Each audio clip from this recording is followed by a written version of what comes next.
আপনার পেজের রিচ একেবারে ডাউন হয়ে যায়, দিনের পর দিন শুধু ডাউন হতেই থাকে, কোনোভাবেই আমরা তুলতে পারি। আমার বাস্তব অভিজ্ঞতা নিয়ে এই সম্পর্কে আপনাদের সাথে কিছু আলোচনা করব। সো হ্যালো এভরিওয়ান, যে বা যারা দেশ বা দেশের বাইরে যেখান থেকে আমার ভিডিওটাতে জয়েন্ট হয়েছেন, ওয়েলকাম, আসসালামু আলাইকুম। প্রথমেই তো দেখতে পেলেন আমি কি রান্না করব, অলরেডি আপনারা কিন্তু গেস করে ফেলেছেন। মোরগ পোলাও করার জন্য আমি পর্যাপ্ত পরিমাণ পেঁয়াজের বেরেস্তা করে নিয়েছি। আর এই তো দেখেন, এই সব উপকরণ দিয়ে আজ আমি মজাদার মোরগ পোলাওটা করে নিব আমার ভালোবাসার মানুষদের জন্য। অনেক পরিমাণে মশলা ইউজ করলেই যে আপনার খাবারের স্বাদ আসবে এমন কোনো কিছু না। রান্নাটা একটা টেকনিকের ব্যাপার। আপনি কম মশলা দিয়েও কিন্তু অনেক মজার লোভনীয় খাবার তৈরি করতে পারেন। আমি কিন্তু খুবই কম মশলা দিয়ে আজকের এই মোরগ পোলাওটা রান্না করব। আর এখানে তো একে একে সবগুলো মশলা দিয়ে নিয়েছি। এক্সট্রা হিসাবে আমি এখানে চিকেন মশলাটা ইউজ করেছি। আর এক এক করে মশলার ভিতর সবগুলো চিকেন অ্যাড করে নিব। আপনি যত বেশি মশলাটা কষাবেন, মানে ভাজি করবেন, ততই কিন্তু খাবারের টেস্ট আসে। আর এখন আমি চিকেনগুলো দেওয়ার পরে চিকেনের ভিতর সবগুলো মশলা যেন ভালোভাবে ঢুকে যায়, এর জন্য আমি পর্যাপ্ত সময় নিয়ে খুব সুন্দর করে চিকেনগুলো কষিয়ে নিব।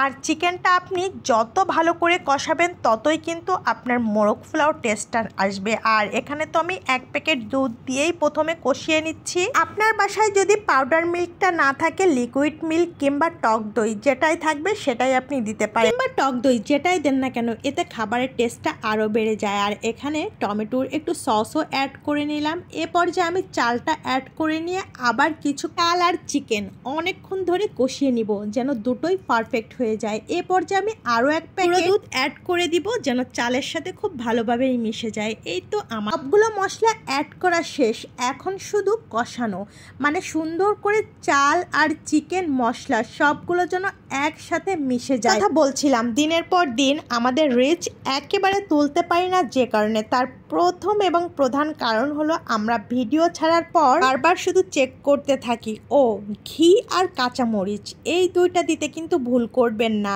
যেহেতু এই মশলাতে একটু ঝালের পরিমাণ কম থাকে, তাই কাঁচামরিচটা অ্যাড করে দিলে আপনার ঝালটা একেবারে ব্যালেন্স হবে। আর গরম পানি দিতে কিন্তু অবশ্যই ভুল করবেন না।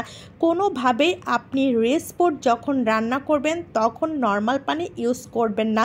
পানিটা যদি একটু গরম করে দেন তাহলে কিন্তু এর টেস্টটা একবারেই পারফেক্ট থাকে। ভিডিও একটা ছেড়েই আমরা বারবার চেক করতে যাই, দেখি কয়টা লাইক কয়টা কমেন্টস পড়লো, যে ভুলটার কারণে রিচ একেবারে ডাউন হয়ে যায়। আর একটা ভুল, আমরা কিন্তু ভিডিওটা আপলোড করার সাথে সাথে শেয়ার দিয়ে দিই নিজেদের কোনো আইডি। এই ভুলগুলো একেবারেই করা যাবে না।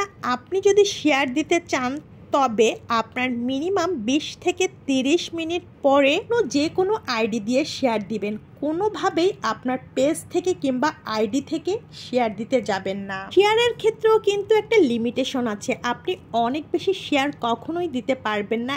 একটা আইডি থেকে মিনিমাম 4টা থেকে 5টা শেয়ার দিতেই পারেন। আর আপনার রিচ কিংবা এঙ্গেজমেন্ট যদি ভালো থাকে তাহলে আপনার শেয়ার দেওয়ার কোনো দরকারও নাই, শেয়ার না দিলেই ভালো। এ পর্যায়ে আমি কিন্তু ঘিটাও অ্যাড করে নিয়েছি, যেহেতু আমার রান্নাটা শেষের দিকে, তাই সুন্দর একটা ফ্লেভার আসার জন্য আমি কিন্তু এখানে ঘিটা অ্যাড করে নিলাম। দেখুন তো কেমন হয়েছে রান্নাটা, অবশ্যই কমেন্টসে জানাবেন। আমার মোরগ পোলাওয়ের রেসিপিটা আপনাদের কাছে কেমন লাগলো। আমি কিন্তু খুবই অল্প উপকরণ দিয়েই ঘরে তৈরি করে নিয়েছি আজকের এই মজার মোরগ পোলাওটা। আজকের রেসিপিটা যদি আপনার ভালো লাগে, নেক্সট টাইমে আপনি যদি করতে চান এরকম সহজ পদ্ধতিতে খুব অল্প উপকরণ দিয়ে মোরগ পোলাও, তাহলে শেয়ার করে রেখে দিতে পারেন। কমেন্টসের মাধ্যমে আপনার মতামতটা শেয়ার করতে পারেন। এর মতো বিদায় নিয়ে নিচ্ছি, কথা হচ্ছে নেক্সট ভিডিওতে। আসসালামু আলাইকুম, ধন্যবাদ।